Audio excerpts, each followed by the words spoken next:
You are listening to Missed Apex Podcast. We live F1.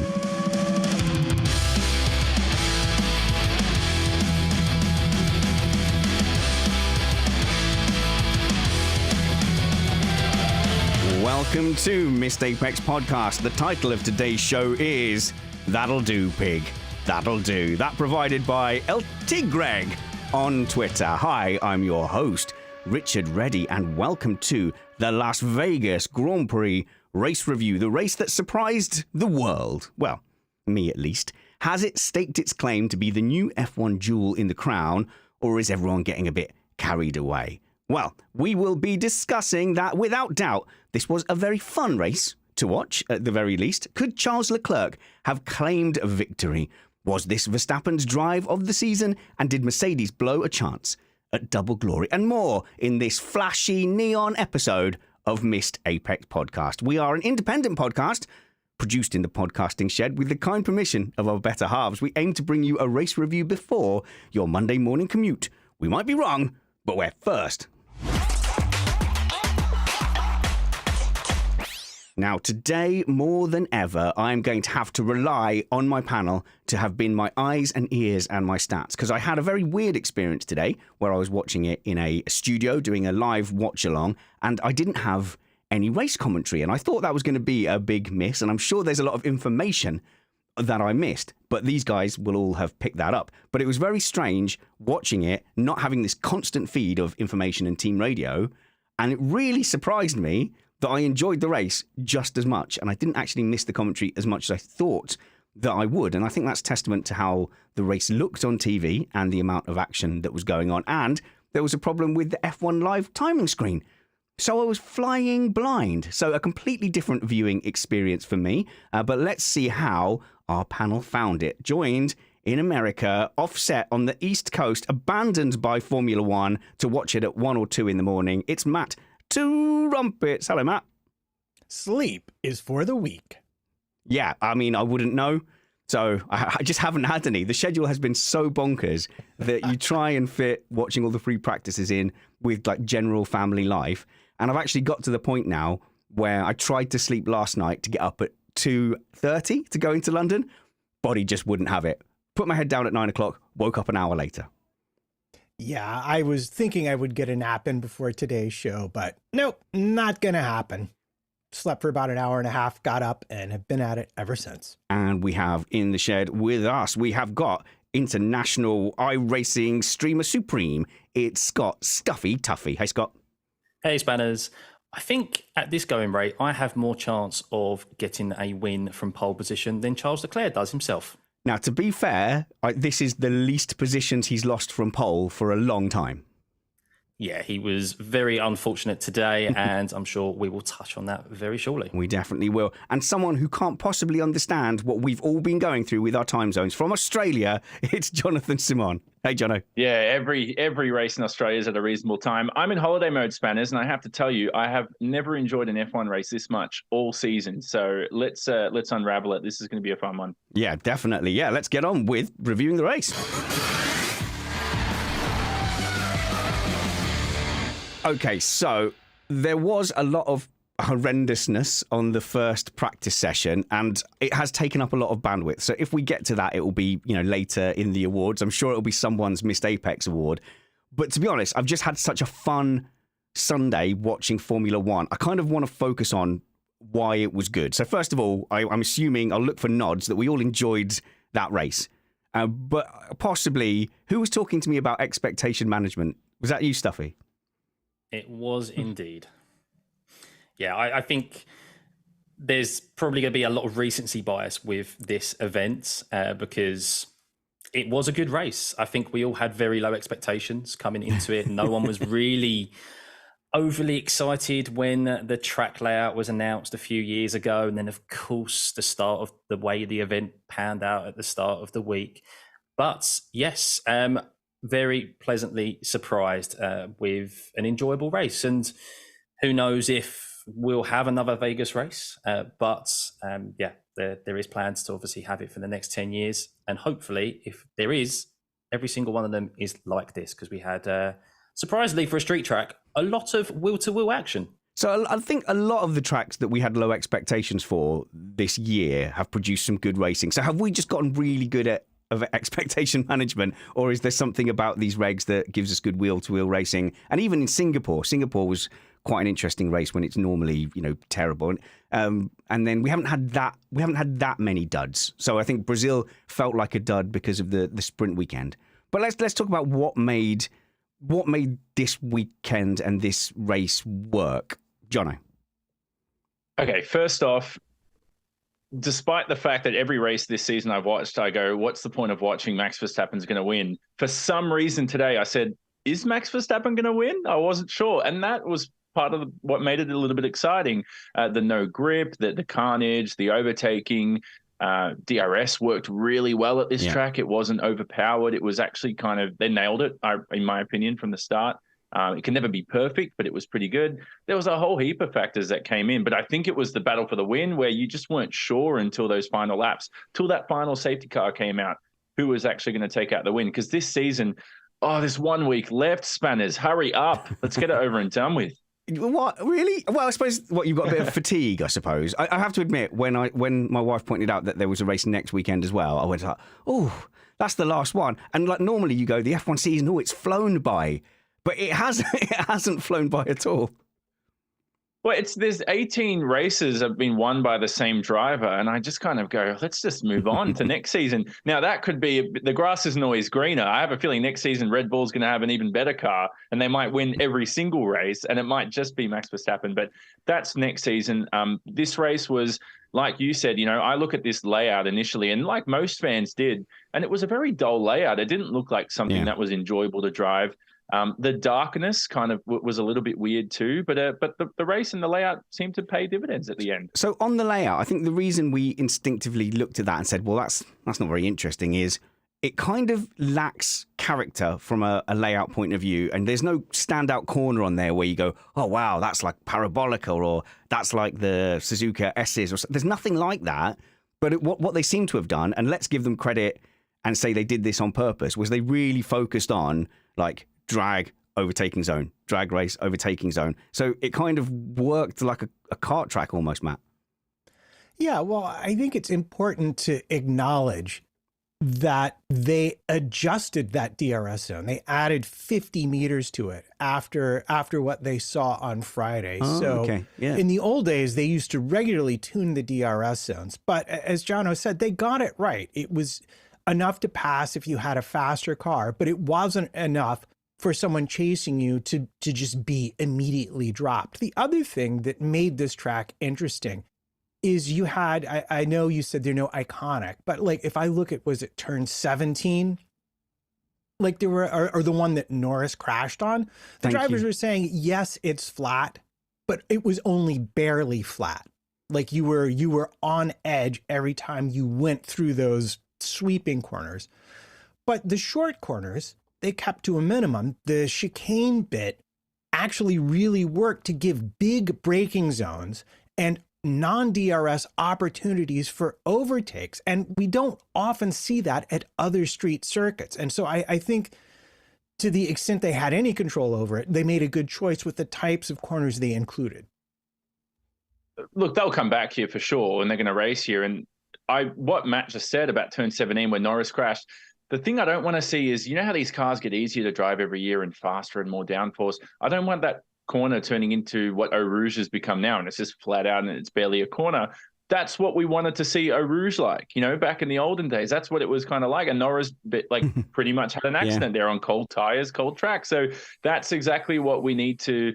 Here's an idea. Why don't we adjust the racetrack as the cars change over the next few years? That's another idea. It's a street track. Surely you can make corners tighter or wider or adjust the layout a little bit. Stuffy. I think the track layout actually helped with the cars being able to follow a lot closer. We've heard, particularly this year compared to last year when we moved to these new regulations, that this year is a lot more difficult to follow. It's kind of, because they've had to raise the ride height, they're giving because of the porpoising to limit that. They're giving off a bit more dirty air, but maybe because there's not too many swoopy sections like Eau Rouge, you say, and the Suzuka, the S's at Suzuka. they're not giving off too much dirty air. I mean, we saw some great overtakes and attempts through that difficult turn 11 where Lando lost it once they got tyres up to temperature, and maybe the cooler temperatures as well.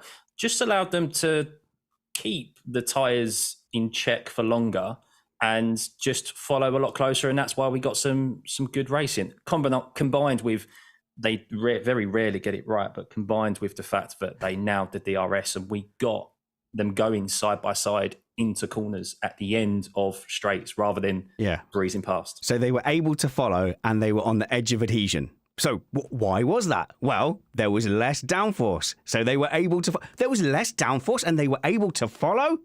Why? Why hasn't anyone thought of or suggested this in the past, that maybe there should be less aero? And why hasn't any handsome Essex podcasters ever suggested that there should be less grip in general with the tyres? So less mechanical grip, less aero grip. And look, the cars could follow, the cars could race. Everyone was happy. Which one of the three of us from Essex came up with that idea? That's what I want to know. You're claiming Essex heritage now, are you, Ozzy? Okay, yeah. Yes, I am. No, but you're right about that point. And, Perez tried, I think, as far as I can recall, he was on a little bit more downforce for the weekend compared to his teammate, at least in the Red Bull, compared to most others.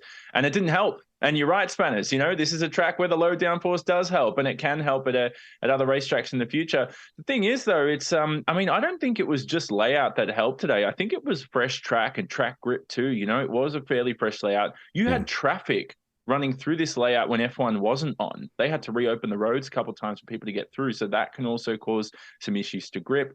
There was a whole lot of factors we hadn't experienced, let alone what was like a 15, 20-minute drive after the race just to get to the podium, which we'll go into later, which is separate to the race and the racetrack. But I don't know what the hell that was about. I caught some of that in the corner of my eye, and I was glad that I missed it, to be honest. So there you go, Matt. Do you remember there was a race, was it in Canada, where there was suddenly a 3 or 4 stopper and F1 went, oh, isn't the race exciting with multiple stops? Do you think they'll just have a kind of, come to Jesus moment now where they go, whoa, the racing was really good with low aero and lower grip? Well, aside from the fact that technically everybody was running low, like Monza spec downforce, the actual downforce the cars had at higher speeds kind of balances out, which is sort of what you get. But the thing that I really think made a big difference here was because it was a new track surface, you had very low tire degradation. You still had tire wear, and you still had to deal with the tires being cold or hot or getting them into the window. But the tires themselves had fairly low physical degradation because it was a new surface. So we saw some different problems for the drivers, lots of graining that had to be managed at various times during the race, made it interesting and made the tire offsets, even 4 or 5 laps, a lot more valuable than they oftentimes are at other circuits. All right, let's get into the start. Okay, it's close between Verstappen and Leclerc into turn 1. And, I guess Leclerc just decides for no reason to drive 8 car widths around the outside. And Verstappen very kindly didn't want Leclerc to be lonely, so followed him all the way out there. And they all went on and had a big, fun day. Stuffy. Well, what we saw today was what I like to call the Max Verstappen move. Done by the man himself. The master. I am so glad. Can I tell you, I never thought this day would arrive. I never thought we would see the day where Max Verstappen gets penalised for sending it down the inside, lunging his car into a position, claiming a corner and forcing a car off track. I thought those days, never thought I'd see the day. And then I know the penalty could have arrived sooner. They had plenty of time. There was a lot of time, wasn't there? There was. But you know what? We finally got it, guys. We finally got a penalty dished out for this move. Do you know what? Take Max out of the equation. The fact that this move has finally been penalised is brilliant. And hopefully, fingers crossed, it sets a precedent that we don't see this anymore, because we want to see wheel-to-wheel action. This sort of move, thankfully, there's runoff, and that's probably why Max was able to do it and tried it. But Charles could easily have just there was not a lot of grip there. He could have ended up like spinning, as a few cars did, and that we could have been robbed of an eventual good race, which it eventually turned out to be. But Leclerc, I think, because the rule is the stupid rule that's got to change for next season, is that because Leclerc was slightly ahead by the apex, and by any interpretation of where you want to put the apex on that corner, Leclerc was ahead. And then you go, well, in that case, he's entitled to room on the outside. So Leclerc could have just stayed on track and Verstappen would have just hit him and caused a collision. But Verstappen didn't want to get hit. So to be clear, Matt, if Verstappen had then done that and stayed on track, the rules are kind of a little bit more generous, although Leclerc was entitled to room. But here, because he went so far off, kind of Brazil 2021 style, but he's just been penalised for sort of going off track and gaining an advantage. He doesn't feel like he's really been penalised for what could have been, smacking into another car. Well, I mean, to a certain extent, you can only penalize what actually happens in a race. He very clearly drove Leclerc off track when Leclerc was entitled to room. He was penalized 5 seconds for it, although you can make the argument that 5-second penalty was perhaps not sufficient to being able to run in clean air for his entire first stint. But hilariously, to me, of all the times I have seen this, it's probably the most likely time he's ever not really meant to do it, because we had before the race one of the parade cars leaking oil all over the track. And so it might genuinely be the fact that he turned in and had no grip, because we saw Alonso go through that same corner and spin the wheel of fortune. And we saw Sainz do the same thing. So as much as it pains me to say, I don't think he meant to do that, but I'm pretty sure he did not mean to do that. No, hang on a minute. But that sort of doesn't matter. It doesn't matter, stuff, does it? It doesn't matter in the sense of the penalty. But we are often thinking that racing drivers will make something look like it wasn't intentional when it really, really was. But in this instance, I think that there was oil on the track and that he did not have the grip that he expected to have when he entered that turn. I have to disagree with you on a couple of points there, Matt. That was totally intentional there. He did get a good start, and he's trying to outbrake and keep tight to the inside of Leclerc. Yes, the surface wasn't as grippy. We saw other drivers kind of misunderstand how much level of grip they would have because you could see it was a shiny surface, and Alonso and Sainz and that out kind of break themselves. But if you watch the onboard back from Verstappen, he could turn left hand down a lot sooner than what he did. It's a typical move that he's done. And I also disagree with the fact that you can only penalise.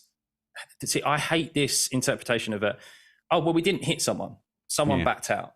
And in football, soccer, if someone goes in with a 2-foot challenge, it doesn't matter if they take the person out and make contact. It's a dangerous challenge. There's intention there, and they get a red card. They get sent off.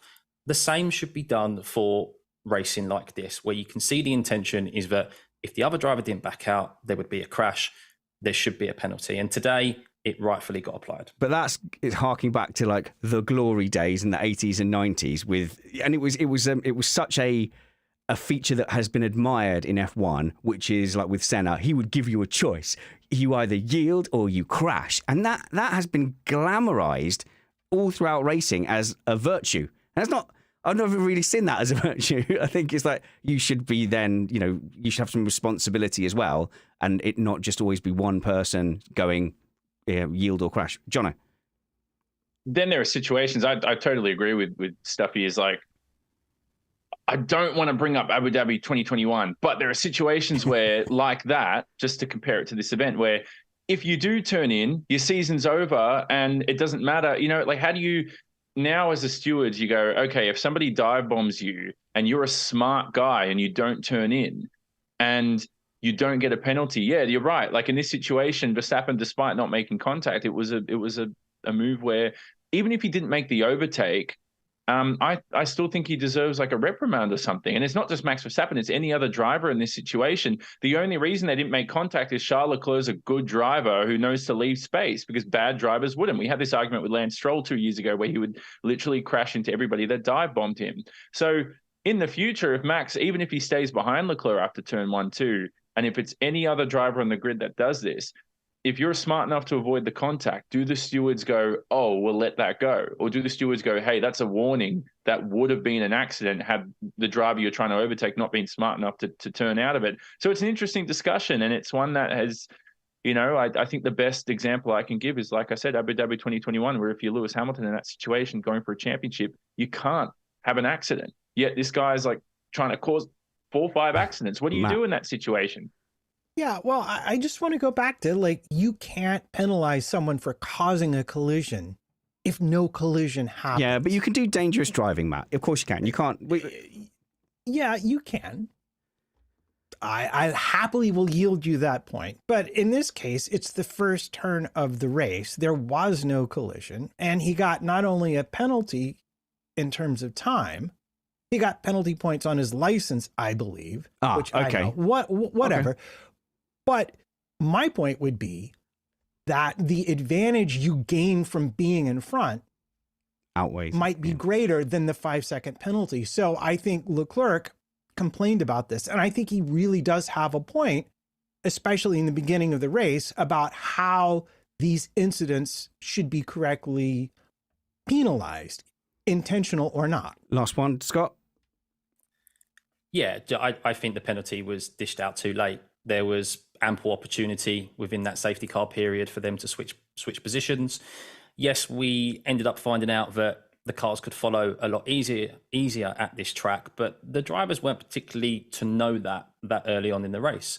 And Leclerc's race could have been affected by being behind Verstappen for those X amount of laps he was, and take more tyre life out than he would have had if he was running in clean air. So I think they came to the right decision to penalise. It could have been issued a lot quicker and the positions reversed.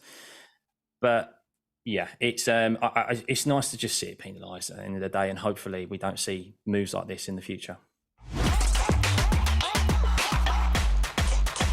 Which brings us to the second 6 that the Las Vegas Grand Prix rolled. So obviously I want to acknowledge that it was a good, fun race. And, before the race, a lot of people were predicting that it would be dull. And I don't begrudge anyone for having that opinion. I think if you hear, another street track in the US, and you have Miami as your previous example that's not really delivered over 2 races, and then the other street tracks on the calendar are notorious for not delivering good races, Singapore, Baku, Monaco, I think it was perfectly reasonable to go, another US street track, this won't deliver.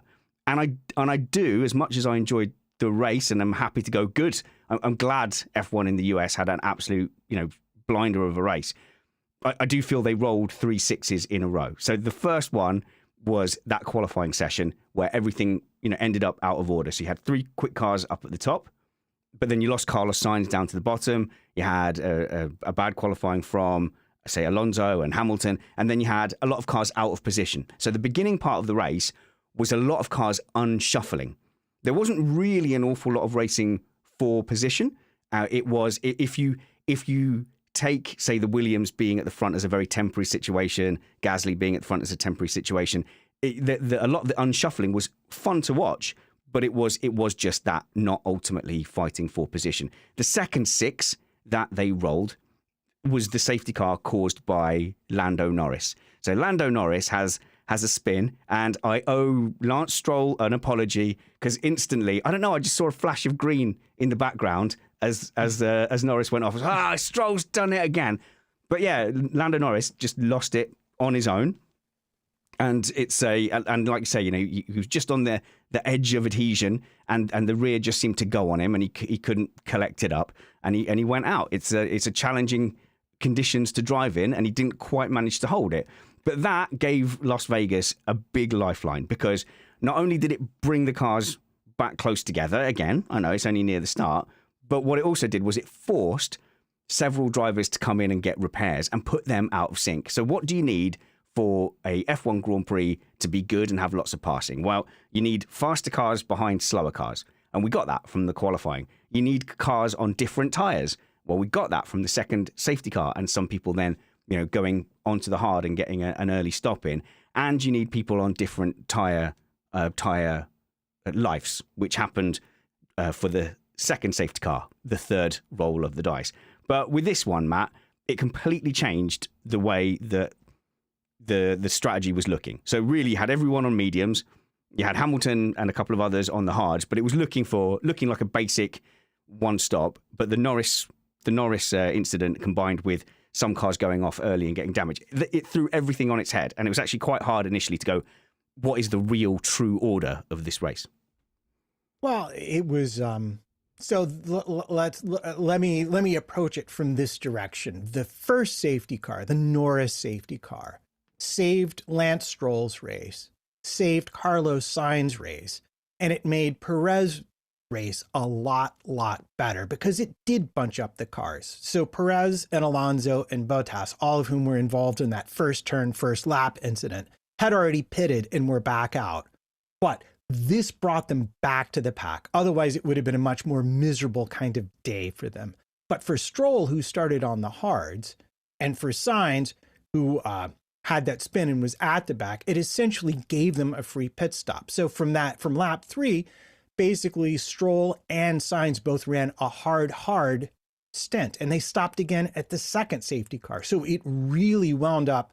I mean, yeah, I want to go gambling with them after this race because they absolutely, completely lucked out. But it did have the other impact of keeping the racing close throughout the pack so that these faster cars were able to start unshuffling themselves and set up the sort of brilliant second half of the race.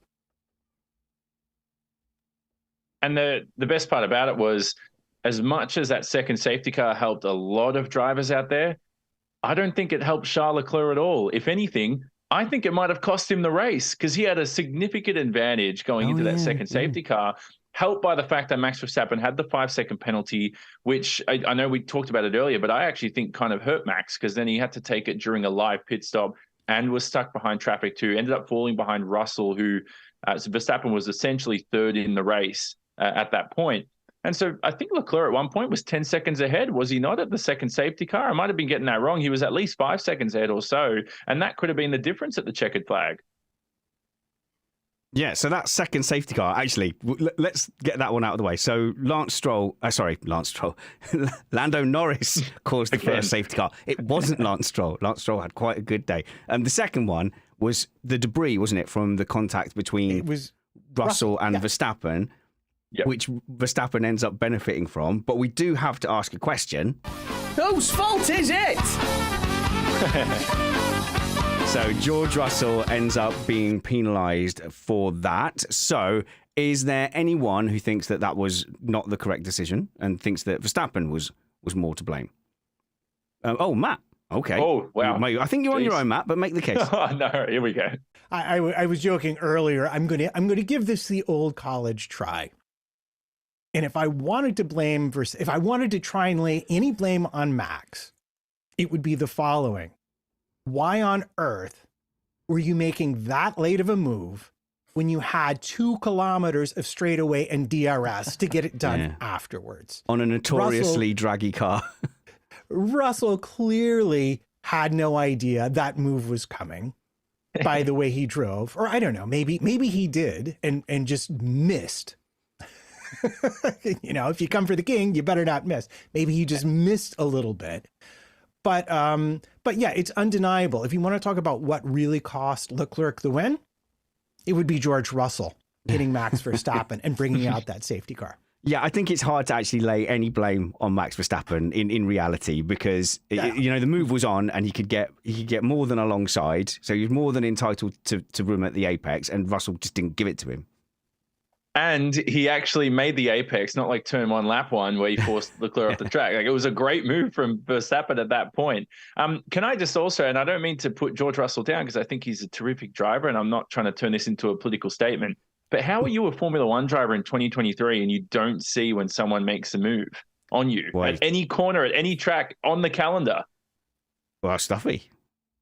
Yeah, no, I agree. It's almost as if he didn't expect Max to make a move there, and he just turned into the apex as if Max wasn't going to be there. But Max, I get it's a very fast left-hander, but Max clearly showed his intention early enough, and it was a great overtake from Max. Like it looked amazing on TV because he just had so much grip on the inside there to get alongside George. But I mean, I'll try and defend George in some sense. I think we've seen a lot of incidents like this year where drivers have kind of turned in. And I think these cars with the bigger wheels, even though because they're a lot wider and because even though they've tried to increase the size of the wing mirrors, the visibility in these cars is nowhere near as what they used to be.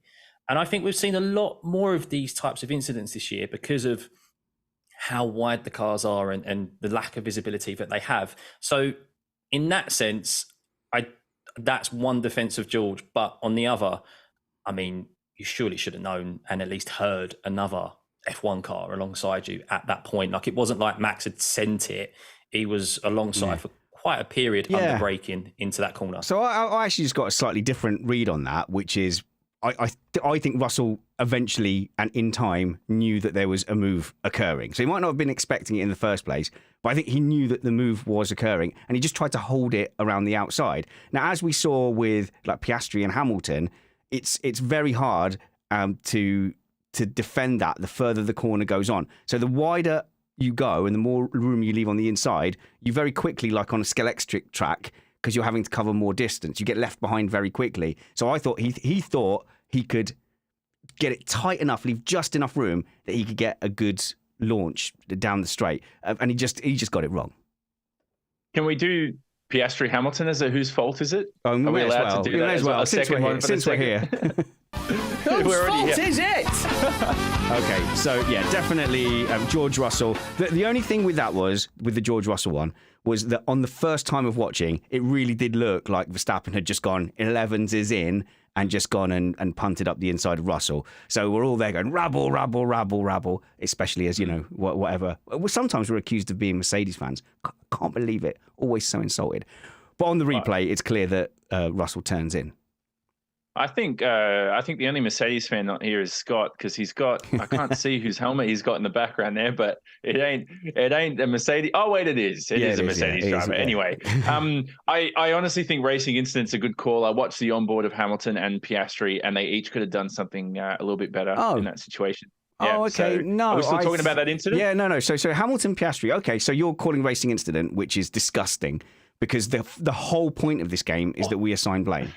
So you fail. Well, I was going to say we can discuss that. We can say Alonso turn on lap one, Alonso's fault. That's confirmed. We won't go into that. But back to this one. Yeah, I did watch the onboard, and I honestly, I actually can't pick who should. I think if I'm going to lay blame on anyone, and I'm going to have to go, I can't go 50-50. I'll give 60% to Piastri to back out of that a little bit more.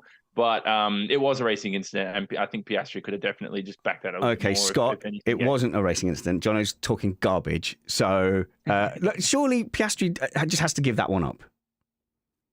I actually can't pinpoint exactly when this incident was, to be honest with you. I didn't even realise Piastri and Hamilton came together and made contact. Oh, really? So I won't lie to you. I'm the wrong person to come to. Yeah, when was this lap one? Was it? Or? No, this was later on. We're talking about like lap 20. 16. It was lap 16. Oh no, I was clearly focusing on something else. Well, I was watching well, Matt, the data. To me, Matt, I thought that was clear. By these racing rules, Hamilton is ahead. He is entitled to that exit, and Piastri's only kind of nibbled him on the rear wheel. I just think you've under these rules you've just got to give it up at that point. Well, I mean, more to the point, why are you fighting that hard? A car that is faster than you, the move is already 90% done.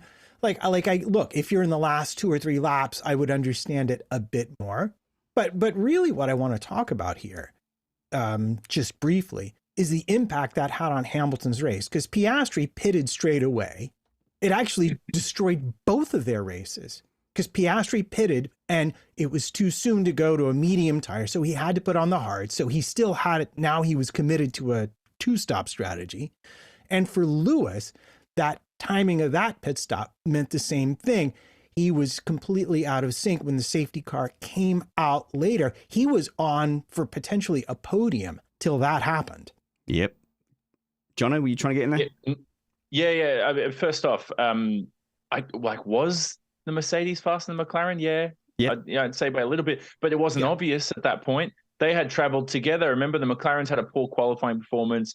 Lewis was impeded on that one by the whole, I don't know what in the world Alonso and Sainz were doing. Yeah, over there, obviously no grip or something. But they were traveling together. And at that point, we couldn't determine who was quicker because they'd finally, both of them, made their way through the field, made their way through the Hasses and the Williams who were qualifying cars this weekend, which is, I still don't understand in modern Formula One why you'd set up a car that way. I don't think they deliberately did. Maybe I'll give them that leeway. But anyway, Lewis would have finished P4 for sure. Russell P4 or P5 as well, had he not had his penalty for the incident with Max. So you're looking at a Mercedes 4th and 5th there that cost, I think, a podium. You're right, Matt. It was in contention. I don't think they would have got there considering it was 2 Red Bulls and a Ferrari who were way too quick. But 4th and 5th, and you're fighting for Ferrari and the constructors.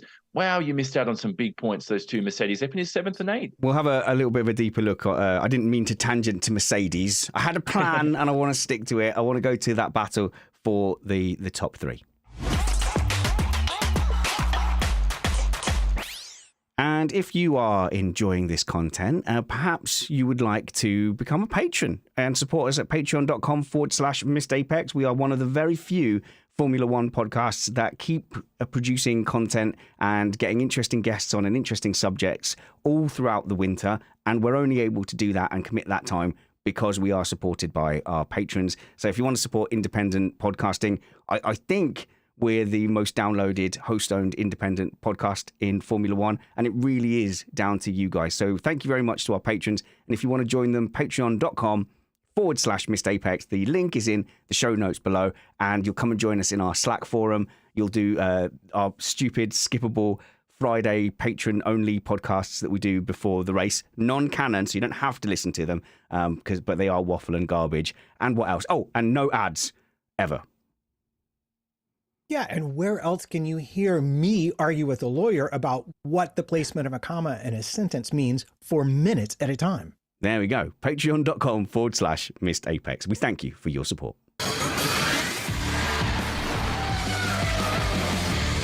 Okay, so I didn't actually plan for it to take this long to get to the battle up at the front, but I'm glad we're here because this was genuinely a cool fight. So what I want to do is I want to end up talking about Leclerc versus Perez, but Verstappen won the race, and Verstappen kind of, once he got to grips with what was going on, made fairly short work of Perez and then Leclerc. So, Stuffy, was this like a genuinely great drive from Max Verstappen? It was, but he was a massive beneficiary of the safety car. At the point of the safety car coming out, Leclerc had 5 lap younger tyres than Verstappen. After the safety car, due to Max having a fresher set of hards available, that was flipped on its head, roles reversed. Now Leclerc's got 5 lap older hards. And well, if you look at the gap at the end of the race, even after having to defend from Perez on the safety car restart and having to overtake Perez on the last lap, Leclerc still only finished 2 seconds behind Verstappen. So really? If it wasn't for that safety car, Leclerc probably had this in the bag because for once, the Ferrari actually looked pretty good on its tyre life or its tyre management. And he didn't really drop too much off of Verstappen's pace. I would go as far to say as I think the Ferrari was the fastest car this weekend. And it's really, really unfortunate that Sainz obviously got his penalty on Friday. And it's a shame he didn't really have that support that he needed in a situation like this. Yeah, I mean, for Sainz, it was the spin that really did him in. And he saved a lot of his race with that second safety car. But you were so correct about the tires here because Ferrari also had 2 sets of hards going into the race. I mean, Leclerc could have stopped, but he pitted on lap 21. The safety car came in lap 26. But the person who really benefited, so I agree with you. Leclerc had this race won. They were faster on the medium tire. Safety car shut down his margin. They were fast enough on the hard tire. Safety car shut down his margin and gave Verstappen at the end of the race a 5-lap offset, fresher tires to attack him with. And what I did notice about these tires is in the second stint, once they got about lap 24, all the drivers started to complain about the tires graining, meaning that they were beginning to have some issues with the temperatures and the tires were losing grip for a few laps and then they would come back in. Max's tires stayed just the other side of that line because he stopped in the safety car, and then all the time loss gets erased before the restart. He was actually a second closer to Leclerc on the restart than he was when the safety car came out, and he had 5-lap fresher tires to boot. So yeah, this was really what you would call in Vegas a bad beat for Leclerc.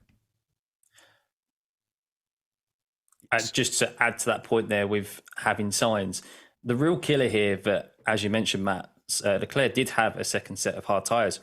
The reason he didn't go onto those is he's already pitted onto relatively fresh new tyres anyway. But Perez, if he pits Leclerc, he's coming out behind Perez, who maintains first position. Then he's in a Red Bull sandwich of Perez in front, Verstappen behind. He's given up position, and he's got Verstappen who wants to attack him, who's also going to be on fresh tyres, which is why if Sainz was up there, you have that support, you have that rear gunner. That's not to say Sainz would be the rear gunner because they seem pretty much on similar pace over the weekend. But Perez there, almost he wasn't goal hanging, but being the biggest beneficiary out front, pitting potentially out of the lead, could have pitted into the lead if Leclerc pitted, and Ferrari kind of had no choice but to leave him out front and maintain track position and control that restart. And can we also credit Ferrari for once for actually nailing the strategy, and they didn't get rewarded for it. You know, they did all the right things today, and it's like Stuffy said, they pitted on lap 21. Safety car comes out, I think, lap 24, 25, 26. So all the other pit stops for everybody else were 5 laps later. You just don't pit. You just can't. And in that situation, you've done, they did all the right things. They extended the first stint. They were one of, arguably the quickest car today. They were in prime position to win this race. I actually can't believe now, the more I think about it, the more we talk about it, how Leclerc is not a winner of this Grand Prix. Or we could also say Verstappen hustled his way to the front, was smart enough not to give the place back, which kind of worked out for him in the end. Had to deal with with Leclerc overtaking him, so he was not disappearing off. He didn't have the pace to disappear off. Went wheel to wheel, fought hard against the likes of Russell, did the overtakes he needed to do, and even with a 5-second penalty, still managed to win. Yeah, a little bit of luck on the safety car, but we always say that he's disappearing into the distance and hasn't had a challenge this season, which is fair. But when he has had a challenge today, he's genuinely overcome it. Like he really did win this race. I'm getting blank. He did. No. Look, you're right. You're right, Spanners. He did. But look, he's in a situation where it's like...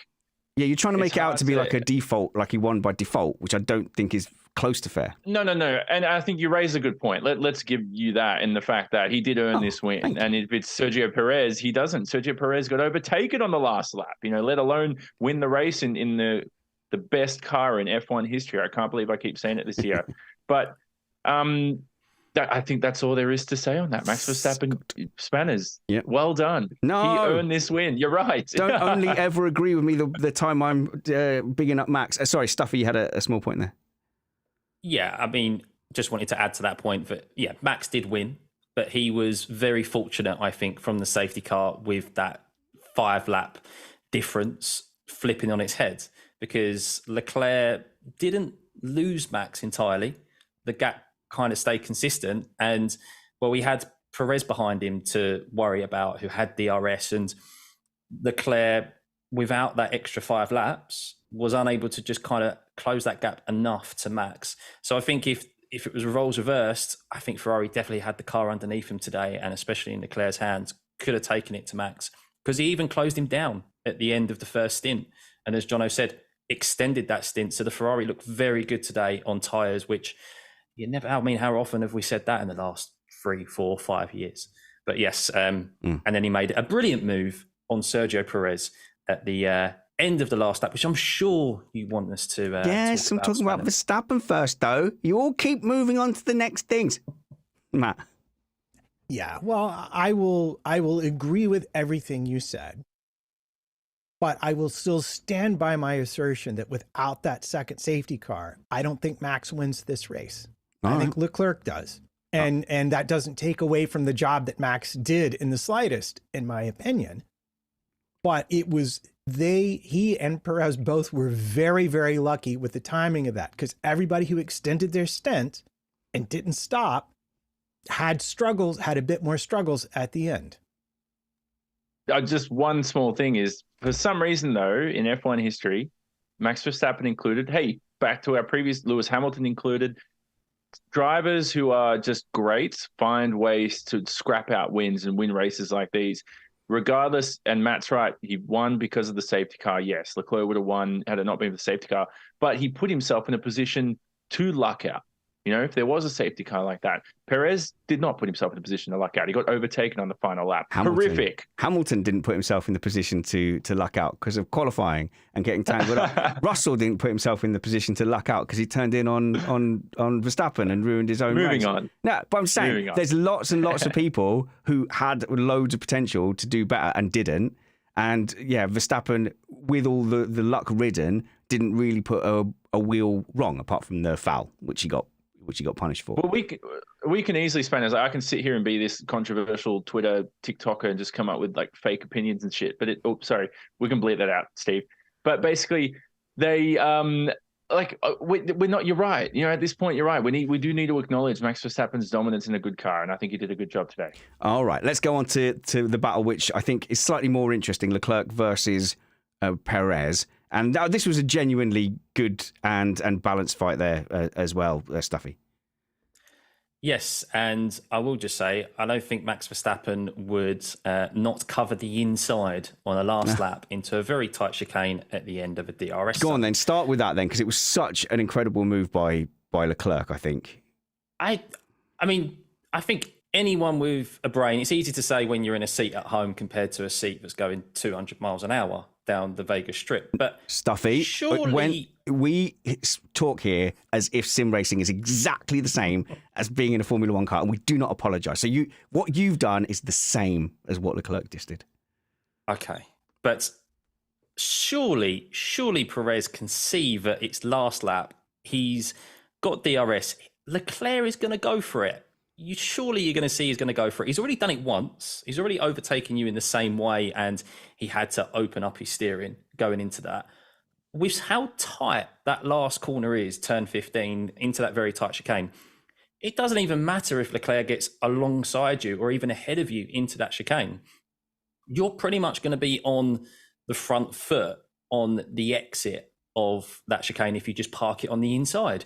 And then, of course, it's kind of anyone's guess with that drag race down to the finish line. But I just don't see how Perez didn't see that coming. And I think any other driver would have covered that off, and knowing that it was at least coming his way.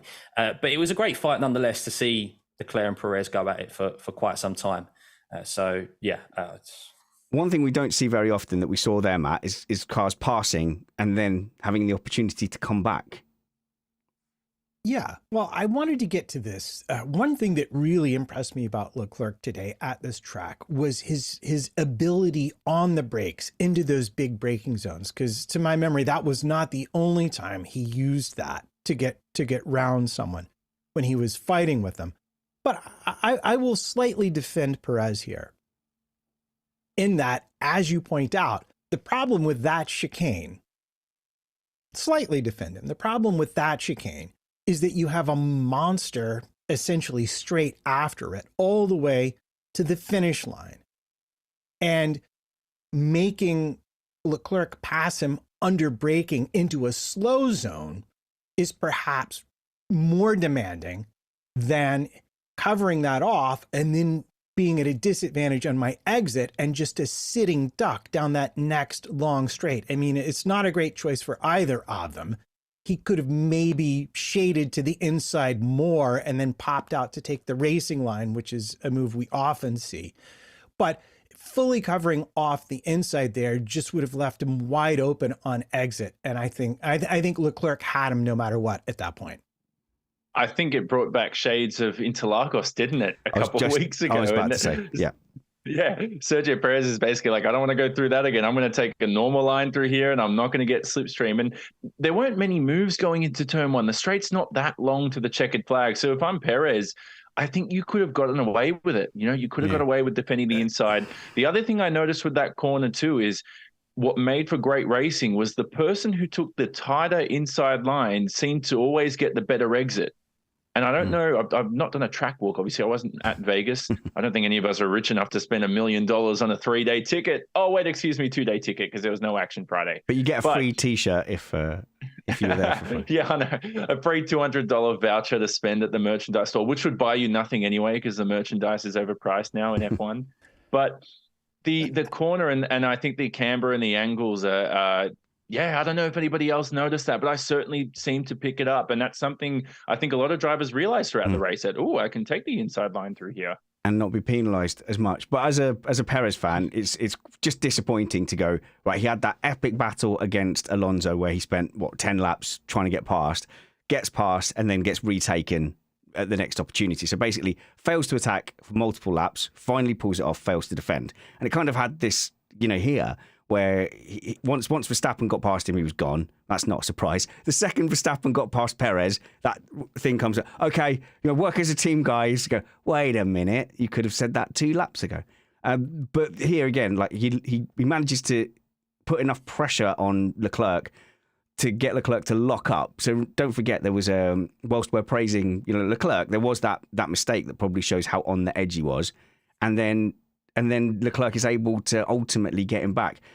What's disappointing is in Interlagos, you needed the proper racing line to get a run. Otherwise, you were vulnerable up the hill down to turn one. Here, you could basically have parked it on the apex of the left-hander, and there's not a lot the car behind could have done. So it's just really disappointing stuff. As a Perez fan, I've really loved how he just punches above his weight, finds that alternate strategy. But once again, when it just comes down to that pure wheel-to-wheel with some of the best in the business, it just doesn't look great. No, and it just shows the difference between the best and, with respect, Perez, who has slugged it out in the midfield for so long. He's given it his go against Max, and he hasn't been able to stay with the greatness that Max has been able to achieve in the last few years. And it's just, I feel like maybe there was just some self-preservation behind it. He was trying to podium's good enough. Just thinking podium's good enough. He's got P2 in the championship now. Red Bull have secured their first ever 1-2 in the Drivers' Championship ever from that podium. And like in the grand scheme of things, he's still made up like 7 positions. Although there's the argument of, once again, that low bar of, well, he should be higher up in qualifying anyway, in arguably the most dominant car in history. But there's probably all those thoughts going in his mind. And maybe I'll take it back. Maybe he did expect Leclerc to make that move, but he's thinking, I don't want to turn in, or I don't want to defend. And Leclerc, who is trying to go for that, trying to recover that second place, maybe a bit more hot-headed than Perez, although Perez has history of being hot-headed himself. I don't know. It's maybe self-preservation. All right, let's move on to the midfield, which sadly includes, sadly if you're a Mercedes fan, includes Mercedes. I keep trying to be the neutral that the YouTube comments want me to be. Can't help it. Okay, a little bit quicker on these ones, because I think it is interesting to cover Mercedes and what was going on at Alpine. So really, really disappointing day for Mercedes. And I'm actually starting to worry, because there was a car underneath them this weekend. I think they potentially you said 4th and 5th. I honestly think if Hamilton hadn't have had that tussle with Piastri, he was up there in that top 3 fighting, Matt. And then Russell would have been there or thereabouts as well. And Russell was there or thereabouts and kind of threw it away with the penalty he had to serve from the Verstappen. Yeah, well, let's talk about that, because when he got the puncture, he was on the hard tire like Perez, and he was ahead of Perez, unlike Perez, who was where Perez was. And without that puncture, he would have benefited from the same safety car caused by his teammate in the same way that Perez did. So yes, he would have been at the front. He would have been second or third with 26 laps to go and fighting with Leclerc and Verstappen and Perez for those podium positions. And he had genuine race pace. And he had the second set of hard tires to go on to as well. So there's absolutely nothing in it if he hadn't had that incident with Piastri in terms of his race. And he made some amazing overtakes before that around the outside, places you really didn't expect. He was having a really good race. So Mia's saying there was a great overtake on Gasly near the end, which I think I missed. So I'm not denying at all that he had some great overtakes and was looking really racy. And I think he went for a lower downforce setting than It could be. I know that he talked about not being happy with the moves he made with his setup towards qualifying, which is why you saw him finish where they did. But Mercedes is also a team that has always struggled to switch their tires on in qualifying. So not entirely surprised by that either. So I think they might have gone a step down and then struggled even more, which ended up just binning him out of Q3, but actually might have helped him out a little bit in the race. So I'm not denying at all that he was looking punchy, looking racy, overtaking, and that's good if you're a Lewis Hamilton fan and you're thinking about a championship fight somewhere along the lines. But he has been involved in a lot of incidents in the back half, and I don't know whether there's an end of school feeling where it kind of doesn't matter because they're not fighting for the championship. But he's tangled with his own teammate turning in. You know, he's had a couple of little incidents here and throughout the end of the back half of the season, and it sort of makes me wonder: can he park that? Can he park that, Jono? If there is a title fight, is he able to kind of switch back to less of a risk or more of a risk-reward management? Because at the moment, he's just going for it, which, you know, there's some joy. He hasn't had a lot of experience lately of just having a nice car, but not there being a title on the line. So is he just enjoying himself and being a bit, what will be, will be? Yeah, maybe there's some recency bias with me, but I can't remember him having this many accidents since 2011. No, maybe I'm wrong. No, you're not wrong. He has gone through a phase of being super clean and not really getting into tangles. And you know what? Like dating, it's like you're going through a phase. You're right. It's the overtaking, hitting people phase. The same way people have dating phases and go through. Don't name them. Don't name them. Don't go into any more detail. Now, you know what? Like he can switch, and he's proved it before. He can switch. You know, he had a 2011 season that was absolutely tumultuous, and then he came in 2012 and had a car which, you know, if not for reliability reasons, could have been up there potentially winning the world championship. So he's done it in the past. He can switch it back. But I'll go to Stuffy quickly because I have something really good to say about George Russell in a sec. Okay. I totally disagree. I think Lewis is absolutely hating his time in this car at the moment. After the race, he had an agreement with George. He literally shoved George out of the way and was like, I just want to do this interview first so that I can get out of here. He is hating his time in this car at the moment. And it doesn't help today that I'm just looking, he had a very bad start, starting on the harder compound tyre, obviously tagged a little bit by Sainz. He actually lost 4 positions at the start, whereas some others like Stroll and Ocon made up 10 and 8 positions due to kind of avoiding those spinning cars. But yeah, I think he can't wait to get into next year where hopefully they have a car that's built from the ground up and not necessarily got parts bolted onto. I think that's why we're seeing Lewis, similar to how other drivers are, they just go for it because they don't necessarily care. They're trying to extract pace out of a slower car. Okay, we're getting a little bit short on time here, Matt. So just a quick last one on Hamilton. I will briefly disagree. I think a lot of his troubles are down to starting further back in the field. The farther back you start, the higher your risk. And just like people are concerned about recency bias, I wouldn't read too much into it. He's not lost his ability to drive around a track and not hit things. But also, George Russell is having a lot of these incidents as well. And it was really telling in Brazil when Norris's race engineer said, "Oh, it's Russell up next. You know what he's like. It's all or nothing." And it kind of, I think, opened a lot of people's eyes to going, that is actually a fair description. He is kind of all or nothing. Jono. Perfect example was Singapore this year, which Russell said during his interviews. And this is something I was really listening intently to George Russell's interviews this weekend, and how he mentioned, I've only got one podium. Yeah. And he kind of delved into the fact that he said, I've always been on it and performing well when the car's not being good. But yet when the car is good, he's just not been on it, or he's made mistakes or some other stuff. Now, and I'm thinking, so what, like Lewis Hamilton 2022, when you were winning all the races when the car was good, and Hamilton was amazing, but battling for P7 in a car that should have been P12, and that kind of stuff. So I guess it's kind of maybe karma is not the right word. I think that sounds like it's, it's kind of just the roles have reversed this year between the two. This is like literally Russell's going through the season that Lewis went through last year, and it's even a probably more extreme version. He's like 3 races down in the championship on his teammate. Okay. But I think it was a good point that Russell brought up, that I think he's been on it, but I don't think it's been to the lengths of I think he's made more mistakes than Lewis did last year, when the roles were reversed. So I think if anyone needs a reset, it's George Russell. Good day for Ocon, Matthew? Yeah, I mean, if you consider finishing 4th in the race a good day, it was a good day. Amazing. Considering he started 16th. Yeah. Even amazinger. What were Gasly's issues, Matt? What were those issues with his car? Was it like with the recovery of energy and stuff? Yeah. He had a battery issue, but he was also, I think, struggling a bit more with the tires for whatever reason. Slightly different setup. I know that he's said in the past that they found a direction that really works well for him. And it may have been in the race, that direction on this track gave him more issues in the later stages of the race. But it's worth it all for them to have played that, okay, we're going to hold position right as Ocon was passing him. And they were having that battle. We need you to look after the car. Okay, great. I'm going to pass my teammate right now.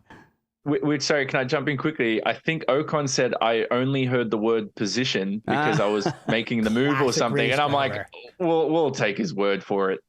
But he was a lot faster, Stuffy. Yes, and I think Ocon, after the first corner, pretty much was in the position where he probably should have qualified if he didn't get his lap. Interrupted by a certain Red Bull driver on the Saturday. But yeah, Gasly must be fuming recently, because he's actually been doing pretty well, and Ocon has been qualifying below him. And I think Suzuka's the last time as well. Safety cars have come out or mechanical issues have occurred. And then Ocon ends up finishing like in the top 5 or top 6, and Gasly's like a position behind him or 2 positions behind him. I feel like Gasly's actually doing a really good job, and then being shafted a little bit or unlucky by safety cars and strategy. Well, I'm sure Matt would put it down to raw animal skill. Well, no, I wouldn't actually. I think Ocon's had more DNFs than anyone in the field this year. But I think Gasly was very unlucky in the sense that he had a reliability issue. And I think that's the main reason you saw him fall so far out of the points. I think Ocon was faster in the race, and I don't think the safety car affected either one of them. Neither one of them pitted for the safety car. And they even extended Ocon's stint by several laps so that there was no chance that he would undercut Gasly. I thought at the time that's why they did it. But it just wound up working out. Having that tire advantage at the end helped him when they came together after the safety car restart. Scott? Just a quick point on Alpine. How many mechanical issues and DNS have they had this year? Surely it's the most on the grids. It's ridiculous. Like enough to be 6th in the championship, I think. Well, that's the thing. You think if they actually had a car that was reliable, how well they potentially could do. Because I think they've got a good driver pair in there, and it's hopefully they sort those issues out, because they are a team that should move further up the grid. I mean, this really could have been a very special weekend for Esteban and Ocon, but there was a little bit of an incident in qualifying. Whose fault is it? It's actually a fascinating one, this one. And we were completely split on this in the WhatsApp. Loads of arguments going on after this incident. But there's a queue with Verstappen leading it. Verstappen's very keen to be at the front of the queue, but wants his perfect gap. Ocon comes steaming through and overtakes everyone except Verstappen. Struggles. Verstappen very clearly, incredibly clearly and obviously impedes and deliberately blocks him. And Ocon's like, despite what his engineer's saying, his engineer, I think, is saying, let's wait. And he's like, no, I need to go. He's trying to keep to his maximum delta, ends up getting past Max Verstappen. And Max Verstappen, by his own admission, is angry and deliberately ruins Ocon's lap into turn one. It's like, what on earth do we make of that? I guess we start with you, Matt. I think I know who you're going to say was in the wrong, though. Well, I thought, honestly, I looked at the onboards before the later information about Max's interview came out, and my impression was more or less exactly that. Ocon wanted to go. Max didn't want him to go. Ocon went anyway, and then Max tried to get round him. And it was obviously peeved that Ocon had ruined his gap to, I think it was Perez or whoever was in front of him. But, they're both on a hot lap. So technically there's no foul. You're not allowed to impede someone coming past you. But if you're on a hot lap and someone is slower, you're also allowed to go round them. And I have to cut in there because he said he impeded. He said, I impeded him on purpose and I do it again. Yeah. And that's where I was like, well, okay, now we're not talking apples and apples. Now we're talking apples and oranges. And what Max did by purposefully ruining Ocon's lap was not just ruin Ocon's lap, which a lot of people are like, well, he broke the gentleman's agreement, which got tossed out in Monza a couple of years ago. But, they saw it as fair game because Ocon went past Max. So Max was just trying to get around him. But his actions also ruined Joe's lap as well, who had nothing to do with any of it. And in fact, got investigated for being too slow because he sat behind Max. And that made him too slow through that final sector for the race director's prescription. So yeah, I mean, to me, that's a Max issue. Jonathan.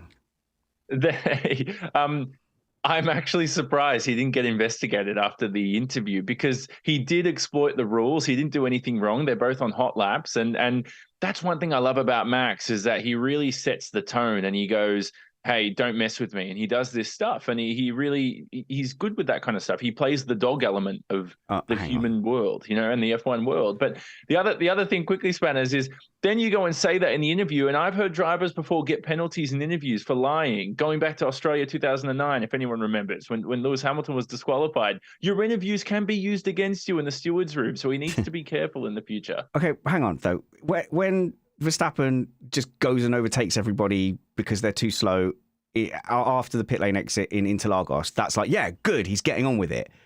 But when he wants to hold up Ocon and Ocon's like, no, I want to go, that's not good. Do you know what I mean? I'm not saying what anyone did is correct. I'm not saying what anyone did was wrong in any circumstance. I'm just saying that it's what's the term, like dog eat dog world out there in F1 especially. And so who's going to rise to the top? It's the leader of the pack. And Max Verstappen's proved, hey, I don't want to be messed with. If I'm Ocon, next time I'm on a hot lap, I will find Verstappen and be like, oh, sorry, I missed the apex. Oh, Verstappen, sorry, I didn't mean to hurt your lap. But I was on a lap myself. Stuffy. I would do it back to him. Harking back kind of to the points that we made earlier on when Matt said if there isn't an outcome from, say, someone going into someone and they move out of the way and it can't be penalised. This time around, there was actually an outcome. Yep. Not from the actual contact from Ocon and Verstappen because they avoided each other, but the fact that Ocon and both Zhou didn't make it out of Q1 because of that incident from Max, which he's admitted he did intentionally in an interview afterwards. Yeah. Like Jono says, I don't know how they haven't investigated him for that. That's unsportsmanlike conduct, and I'm sure there is a regulation somewhere that can a penalty can be issued. Yeah, there is. Look, it's to me, it's so clear. There's 3 counts of impeding and 1 count of blocking. So he was impeding by stopping everyone hitting their maximum lap time behind him. The blocking was he physically tried to stop Ocon from overtaking. Then he deliberately on purpose impeded Ocon into turn 1 and inadvertently then impeded Joe. So to me, it's an absolute shocker that hasn't got investigated. The rest of the subjects we haven't covered, I think, are going to get covered in our awards as we head to the podium. Now, everybody squeeze into the back of a small car as we make our way over to the podium. And look, whenever we get to this part of the podium, I always think, did I enjoy my Sunday watching Formula One? And I absolutely did. So well done to Las Vegas for everything that happened after Thursday. So from FP3 onwards, well done F1, well done Las Vegas. It was an audacious and ambitious thing to do. I don't agree with a lot of went on in and around and in the lead up to it, but Sunday was the proof of the pudding. Put up or shut up. They got their sixes and they were in a position to take advantage of that. Okay, so let's give out some awards then. I will go first. I'm going to go first. I'm going to take the lead on this. So this is we're going to go for first the bad one. Oh no, you missed the apex. We're going to start with the bad one so we get to be all positive later on. That's a revelation we had from the last race review. So who missed the apex? I've just been praising the FIA and the Las Vegas Grand Prix. They missed the apex completely for Friday. I don't know how much I want to dwell on this, but someone made a decision that given that they couldn't weld those drain covers down, they made a decision to, I think in the end, we sort of drilled down that. They actually then went and replaced it with their own covers, aluminium covers that weren't welded and weren't sealed, even though they said tried to claim at one point that they had sealant on them. They were held down with what looked like a brass clasp that was able to kind of tighten up from the top, a part that is not designed to be, race spec and failed nearly straight away. And mistakes happen, I get that. And I get that you have to, you can't just tell the truth straight away because lawsuits exist and they are having a class action lawsuit against them on behalf of the fans. But that incident could have been so much worse. They could have ended up killing someone in the crowd. That could have done a lot more damage to Carlos Sainz's car. So not only did that happen, but then they just didn't display any common sense with Carlos Sainz and the penalty, and then also messed the fans around horribly and are failing absolutely to just put their hands in their pockets and just compensate people for the action that they missed out on. And not only that they missed out on, but were sent home from half an hour before the action started. They tried to make it out like it was a force of nature, like a hurricane came through. There wasn't a hurricane. They made mistake after mistake after mistake, and they didn't have a contingency plan. And on the Saturday, the solution, they said, well, we'll make sure on Saturday we do have a contingency plan.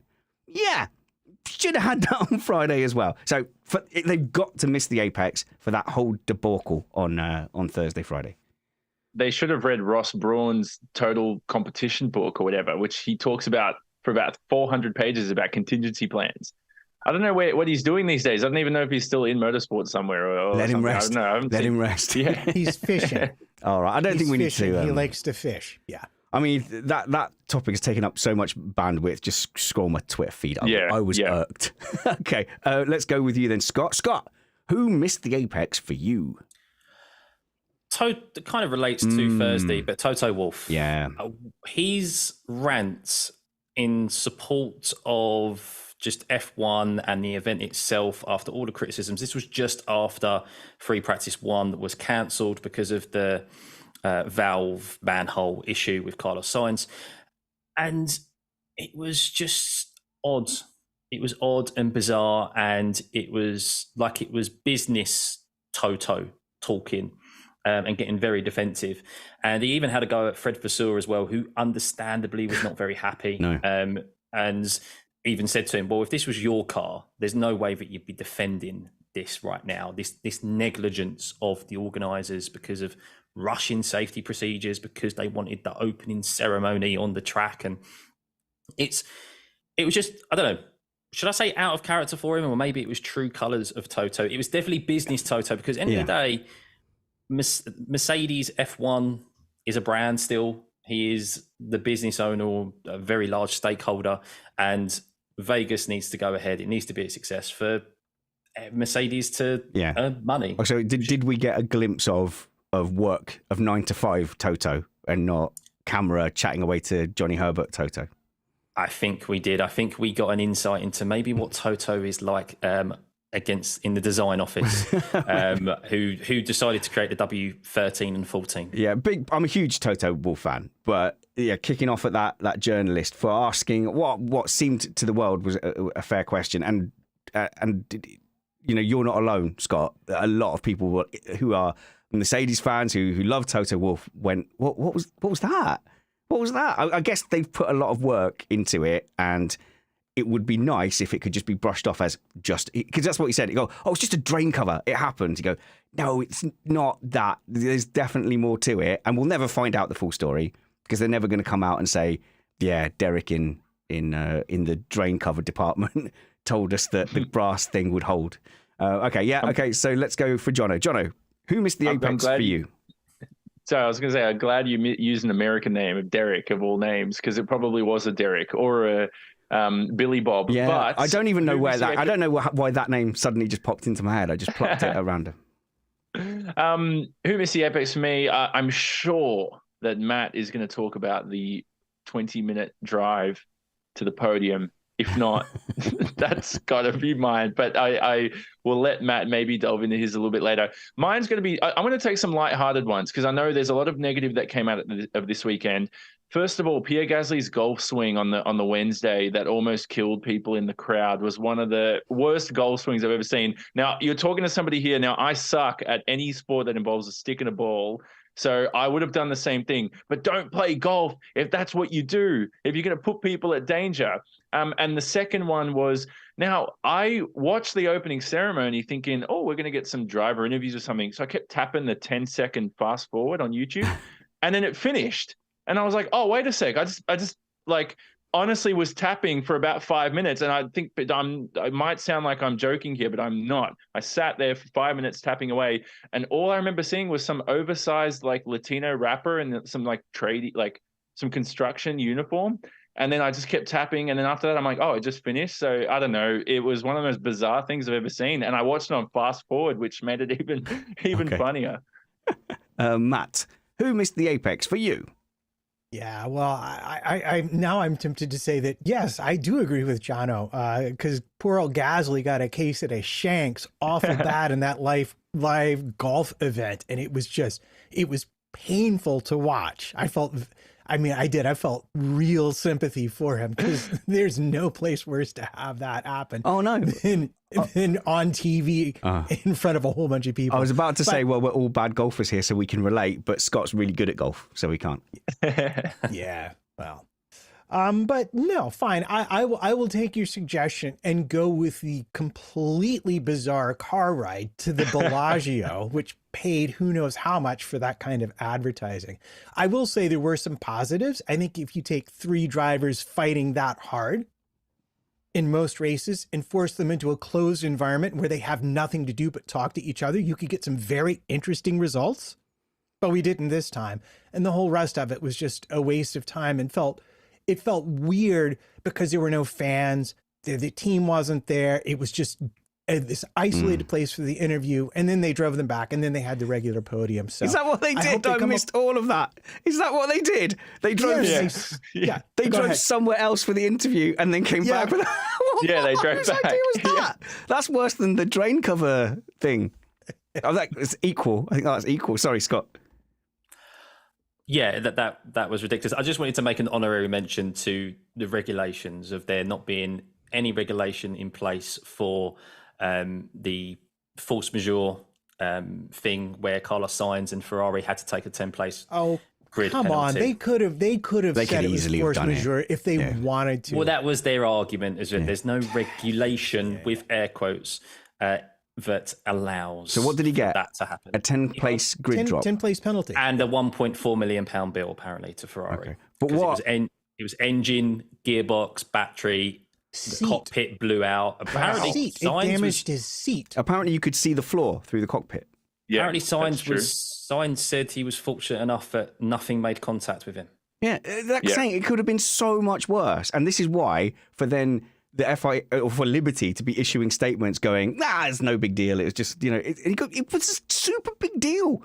It was like a huge big deal. But yeah, no. So it's so unlucky for Sainz, and I do feel like there could have been a way around it where he didn't get a 10-place grid penalty. But I'm so disappointed in all the rest of the teams.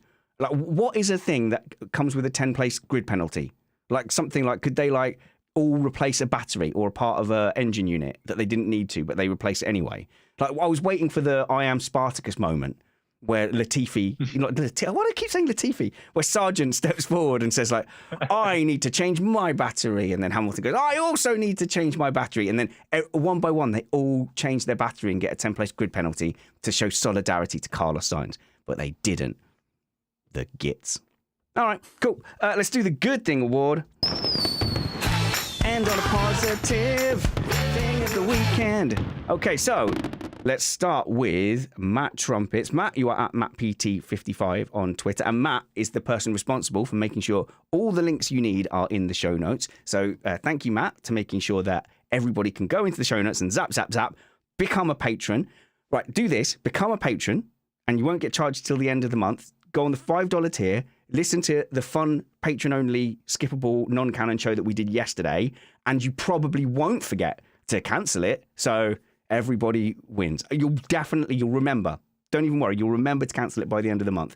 Patreon.com/MissedApex. That's the first link that you'll see under the summary. And then go and follow my panel at MattPT55. Matt, who hit the apex for you? Well, there was so much good about this race, but I'm going to give my hit the apex We'll award, get there. Smash the apex award to something that I first noticed watching the thoroughly unhinged live golf event. And that's going to be the Sphere. I thought that thing was awesome. I loved it. It's my favorite thing.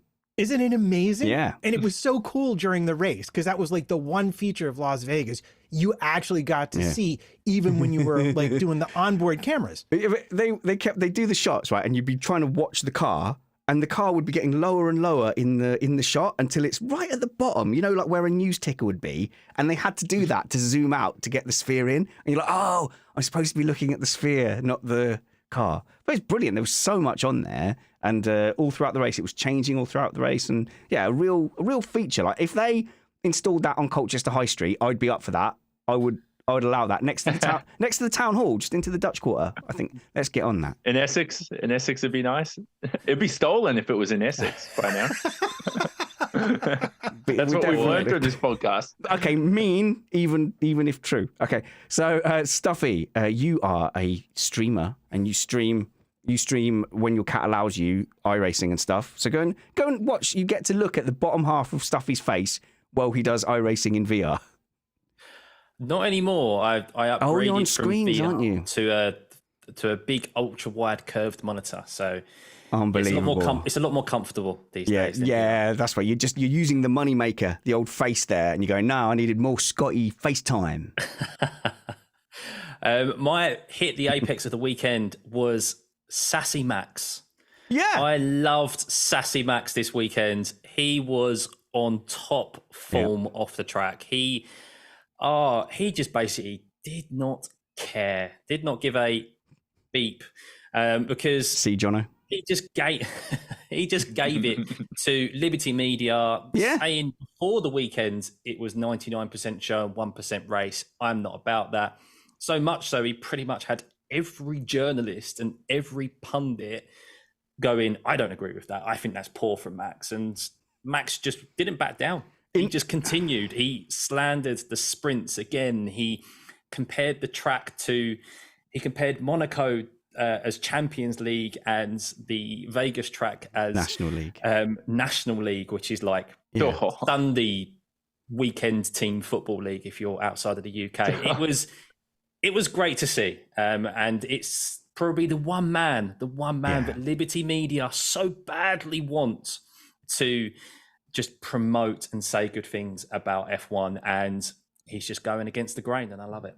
We as F1 fans have been told, like, I've been told, like, it's just because you're old and you've been watching it for ages that you don't like the sprint weekends, and like you're just grumpy about the show and stuff like that. And you go, well, I think, and I don't mind the show and the glitz and stuff, but the sprint weekends are rubbish. But I think Max Verstappen just spoke for a lot of fans, and there was no one in F1 or F1 media that was kind of willing to represent a large chunk of the F1 fan base who don't like, say, the sprints, for example. And he's just the only one who's come out and gone, nah, they're arse. And just to tag on to that as well, similar to what Max was doing over the weekend, Fred Vasseur holding his own in that conference where he's got Toto in his ear, and he got asked multiple times after he's just been told he's got a £1.5 million bill, whatever it is, for Carlos Sainz's car. They're getting a penalty. The interviewer asked him 3 times. It's still a great event, though. But this is great for Ferrari, like an event after he's just like had a hole chucked into his car.